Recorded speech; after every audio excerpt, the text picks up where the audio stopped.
YouTube पर देख रहे हैं तो हमारे चैनल को सब्सक्राइब करें और बेल आइकन को दबाना ना भूलें। अगर आप प्रथम चरण तो कलयुग का था। परमात्मा आए थे, सहस्री आए थे, सहस्री कबीर परमेश्वर चले गए थे मगर से।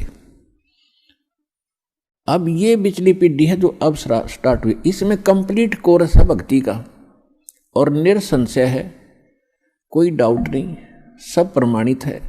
अब जो भक्ति करेंगे वो पार हो जाएंगे, मर्यादा में रहेंगे अंतिम सांस तक, वो तो सतलोक चले जाएंगे। फिर क्या होगा, 1000 वर्ष के बाद इस भक्ति में बहुत से ऐसे नालायक काल के दूत घुसेंगे, वो धीरे धीरे इनकी भक्ति खराब करवाना शुरू करेंगे। और उस समय जो सच भक्ति जितने समय वो कर चुके और उसके बाद मार्ग दिशा बदल ली, उनके साथ के बनेगी कि जैसे पुण्यात्माओं एक श्वास के मंत्र का जो इस दास से प्राप्त करके आप एक श्वास भी मंत्र का ले लेते हो सतनाम का, वैसे तो प्रथम मंत्र से ही आपकी गजब की कमाई शुरू हो जाती है, बहुत ज्यादा बन जाती है। और यदि सतनाम का मंत्र भी आपने साल 2 साल 3 साल 4 वर्ष कर लिया और सारनाम ना भी मिला तो भी आपकी ढेर सारी कमाई बन जाती है। और फिर काल क्या करेगा, क्योंकि आपके पुण्य तो वो देगा, उसने तो ऊपर होटल बना रखे हैं, स्वर्ग महास्वर्ग, महास्वर्ग में और ज़्यादा टैक्स है देता है वो आपसे, आपके पुण्यों से, कहीं 20%, कहीं 25%, कहीं पर 10%, ऐसे उसने अपने टैक्स लगा रखे। और जो खर्चा आप खाते हो वो अलग है, वो तो आपकी पूंजी से होगा, तो आपको स्वर्ग महास्वर्ग में रख देता है। और वहां आपके पुण्य आपके साथ होते हैं। जब महास्वर्ग के अंदर आपके पुण्य खत्म हुए उसके बाद स्वर्ग में ले आता है, नीचे एक अलग से एक स्वर्ग है, उस महास्वर्ग से अन्य जो कॉमन स्वर्ग है, उसमें भी जब आपके पुण्य खत्म हो जाते हैं फिर आपको पृथ्वी पर डाल देता है। तो वो पुण्यात्मा इतना समय वहां रहती हैं स्वर्ग में, महास्वर्ग में, फिर उनको सतयुग में प्रारंभ में जन्म देता है। इस भक्ति युग में की हुई भक्ति उनकी इतनी प्रबल हो जाती है कि फिर वो सतयुग में प्रथम जन्म लेते हैं। उनकी फिर भी इतनी भक्ति होती है क्योंकि सतयुग में लाखों वर्ष का जीवन होता है, एक का जीवन पूरा करते हैं इतने युग, 1-2 जीवन में वो सतयुग पूरा हो जाता है। फिर त्रेता में आते हो आप वही हो जो पहले भक्ति लगे थे लेकिन आप फिसल गए, आप रिपट गए, विचलित हो गए किसी कारण से। और परमात्मा का विधान है, जो जन मेरी शरण है ताका हूँ मैं दास, और गेल गेल लाग्या फिरूं जब तक धरती आकाश।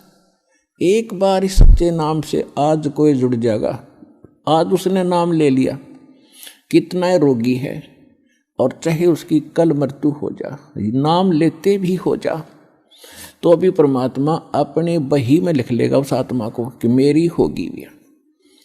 अपने आत्माओं हमने असंख्य जन्म बर्बाद कर दिए, असंख्य जन्म मनुष्य के खो चुके हो आप। ये पहला शरीर नहीं जागा जो आज आपका जाने वाला है, मान ले कभी भी। ये तो असंख्य बर्बाद हो लिए, तो कपड़े हैं, कुर्ते पजामे हैं, तो आपकी शरीर बॉडी ऊपर का। और इस नाम के लेते ही आपके कई सैकड़ों कुर्ते पजामे खूटियां व अलमारी में रख दिए जाते हैं। मनुष्य आज आपको नाम लेते ही और चाहे अगले पल मृत्यु हो जाती है। वैसे तो ऐसा नहीं होगा, जो सच्चे दिल से आते हैं उनको राहत मिलती है, उनका मनुष्य जीवन एक्सटेंड होता है, आयु भी बढ़ाता है परमात्मा। एक उदाहरण के लिए कहते हैं कि जो अविश्वास रूप में भी आकर नाम ले लिया, अब देखेंगे किसी के कहने से आते हैं रोगी बहुत से, तो देख लेते हैं एक बार चल कर, तो वो उनको भगवान वैसे उसको एक्सटेंड नहीं करेगा, उनका पता है कि इसको मैंने जीवन भी दे दिया, यू आगे फिर वो बकवाद करेगा।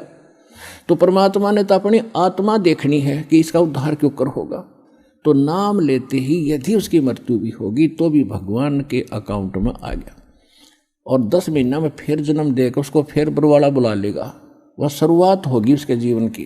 तो यहाँ आने वाले व्यक्ति को हानि कति नहीं है, और कति ज्ञान सुनकर समर्पित होकर आओगे तो आपकी कैंसर का बाप भी ठीक हो जा।